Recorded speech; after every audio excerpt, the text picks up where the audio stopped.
For our third story, we go to Jefferson, Wisconsin.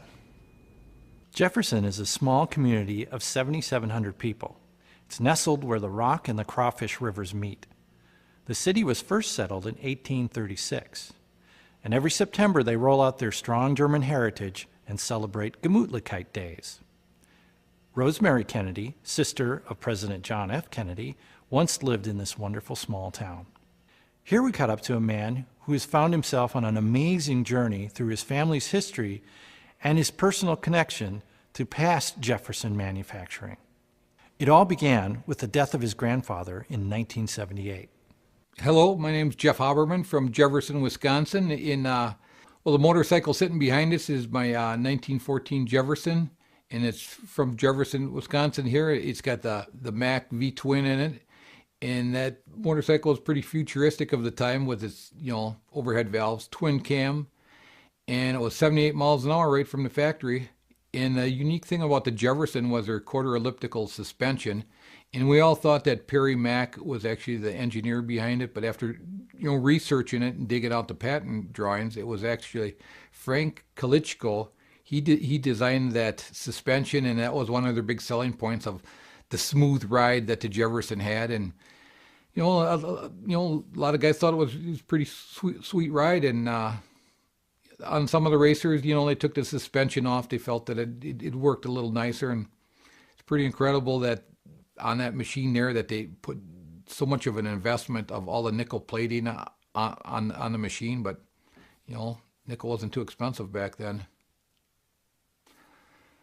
Well, when I was growing up as a kid, we always had a few motorcycles around the backyard. We lived right by the fair park, so it's like there's always action going on. And we built mini bikes, and we tried crazy combinations. And I had a couple Hondas and a stubborn old Brigstone, and it was always cool. My cousins would come over, and they always knew that there's motorcycles for everybody to ride, And it wasn't until 1978, my grandfather's funeral that we're cleaning out the house, and my dad says, "Hey, you want Grandpa's photo album?" And he hands it to me, and I open it up, and I go, I never knew that Grandpa was into motorcycles. All the times we sat around and talked, and I open it up and I go, well, what are these? I never even heard of the Jefferson, and that just started me on a journey that just is, I see no end to it. That it's like I keep coming up with more photographs, blueprints, and in stories that it's just such an incredible story. I don't know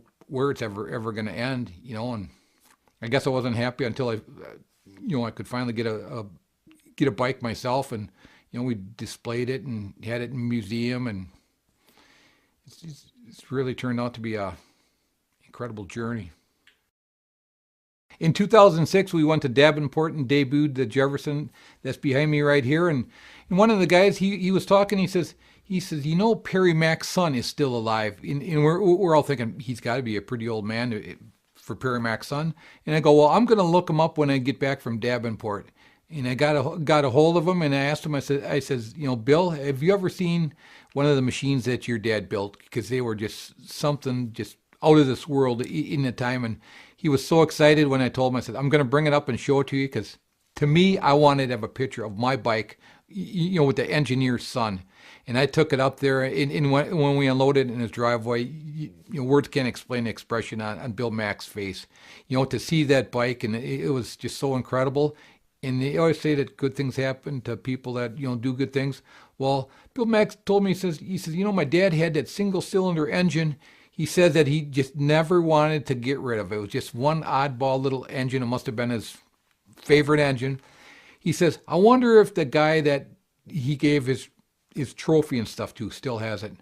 So with that, it's like I tracked down that engine, and it's like that's what we're actually going to put together in the Jefferson Museum to replace this one here that's going to the Mid-America auctions. Is a little single-cylinder machine that kind of started it all off before they come up with the big V-twin. If this motorcycle sells in Las Vegas, which I hope it goes to a really good home of like a big museum with like a lot of people that visit it, so a lot of people can enjoy it. Then I want to, put together from all the knowledge that I have on this bike, that little Perry Mack single that I got from, Mack's son, tipped me off on. And I think, then we'll have something again in Jefferson at our museum, and maybe the V-twin here will go to somewhere big where everyone can enjoy it. We're paying particular attention to the Jefferson today because this is the first time in living memory that a Jefferson has come up for public sale at an auction. And the bike is so important in American motorcycle history and so rare. It's great that we're here today together to see sort of the